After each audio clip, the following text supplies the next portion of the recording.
Whether it's reviving classic games or building something from scratch, passion has a way of bringing people together and pushing them forward. Many people dream of starting their own business, turning a passion into a paycheck, but too often the obstacles feel bigger than the opportunity. For one local woman with decades of corporate experience, the question became simple. If not now, when? Carolina Impact's John Branscombe introduces us to Caterina Thorne and shows us how she transformed a creative hobby into a thriving custom jewelry business. Every day, millions of Americans go to work. It could be to a construction site, a restaurant, or even an office in uptown Charlotte. After all, we all have bills to pay. But for Caterina Thorne, who works in product development for a bedding company, her daily commute, it's a bit shorter. We have a very flexible schedule. I work from home. It's a work environment that comes with some advantages. It just makes it easier for me to be able to balance my professional life with my hobbies and my family and my puppies. So when the workday ends, Caterina, her husband Parrish, and the dogs all head out the door for a bit of fresh air. I love spending time with the dogs. The couple met while Caterina, who's originally from Colombia, was in the United States attending college, and they've been together ever since. Besides spending time with her family and pets, Caterina also has a creative side, according to her longtime friend, Ann Ranson.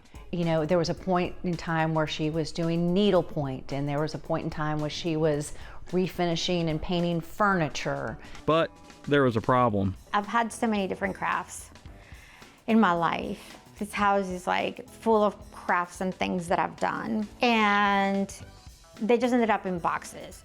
And just around the corner was yet another craft, one she discovered while visiting family back in her home country of Colombia. I saw this fabulous bracelet and I fell in love with it. And I bought it, I took it home, I started looking at it, and I was like, my God, this is just tiny little beads put together. And I was determined to figure out how to do it. With the help from friends and a lot of online tutorials, she began making her own jewelry. I found this craft that it's with Mijuki beads, and you can make bracelets, you can make earrings, necklaces, anything that you want to do. She imports the glass beads from Japan. They're like 2 millimeters. They're tiny. Every single piece of jewelry Caterina makes, it starts right here with a pattern. And I start just coloring in the little squares with my pencils and my colors and try to come up with a pattern. Then I take a thread and needle, and I basically just sit there and pick each little individual bead with the needle and thread it through and follow my little grid or pattern, and that's how it goes. Now, unlike those other hobbies that ultimately faded away, when I started making the beaded jewelry, I committed myself to doing something about it.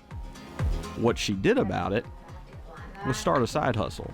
So I came up with my logo and with the brand. My brand is CGT Handmade Jewelry, and that stands for Caterina G. Thorne. Initially, she found customers through her family connections and network of friends.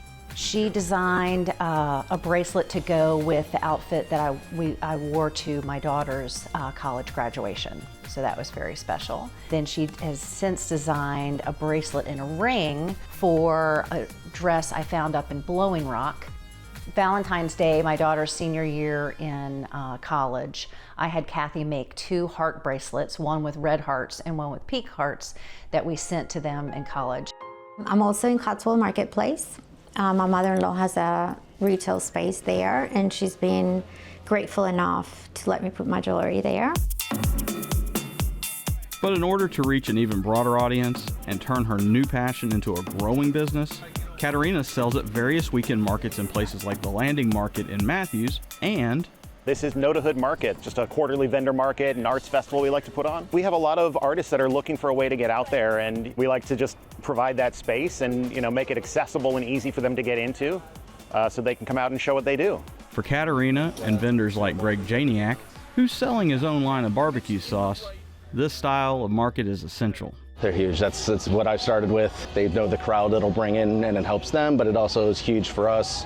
It's just basically one small business that's already somewhat developed, helping out tons of other ones. Markets like these can turn entrepreneurial dreams into reality.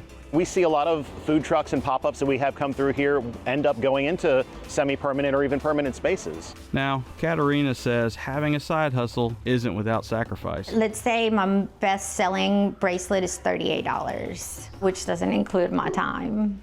But I just want to make people happy. For her customers, her jewelry does more than accessorize. I have taken a couple of outfits to Kathy, and she has designed bracelets and rings specifically for those outfits, and so when I put them on, I feel complete and pulled together. And for Caterina, It brings me calm. It brings me joy. for Carolina Impact, I'm John Branscombe.